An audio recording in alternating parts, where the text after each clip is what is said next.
Herkese merhaba arkadaşlar. Kanalımıza hoş geldiniz. Bugün sizler için Afra Saraçoğlu ile Mert Ramazan Demir hakkında haberler hazırladım. Afra Saraçoğlu ile Mert Ramazan Demir birlikte düşünüldüğünde ortaya çıkan şey yalnızca iki genç oyuncunun uyumu değil, aynı zamanda iki farklı enerjinin birbirine yaklaşma biçiminin yarattığı yoğun bir his gibi durur. Biri daha canlı, akışkan ve dışa dönük bir ritim taşırken diğeri daha sakin, kontrollü ve içe dönük bir yapı kurar. Bu zıtlık onları yan yana hayal etmesi daha etkileyici hale getirir. Çünkü aralarındaki bağ benzerlikten değil, tamamlayıcılıktan doğar. Onların birlikte var olduğu bir sahne, düşüncesi hızlı ilerleyen bir hikayeden çok yavaş yavaş derinleşen bir atmosfer hissi yaratır. Duygular açıkça söylenmek yerine hissedilir.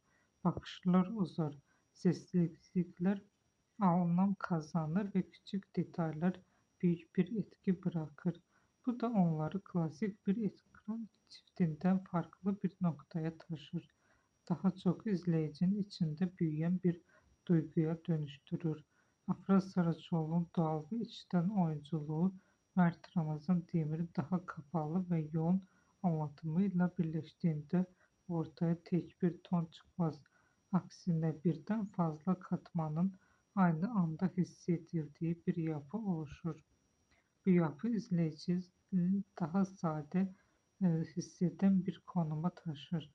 Çünkü her sahne görünen ötesinde bir şey saklıyormuş hissi verir. Onlar birlikte düşünmek, belirli bir hikaye anlatmaktan çok o hikayenin hissini kurmak gibidir. Tam olarak tanımlanmayan ama varlığı güçlü bir bağ gibi. Ne tamamen açık ne de tamamen gizli. Bu yüzden Afra Saraçoğlu ile Mert Ramazan Demir birlikte anıldığında ortaya çıkan etki net çizgilerle anlatılmayan ama kolayca hissedilen bir bütünlük olarak kalır. Bugünlük benden bu kadar arkadaşlar. Yeniden görüşmek üzere. Hoşça kalın.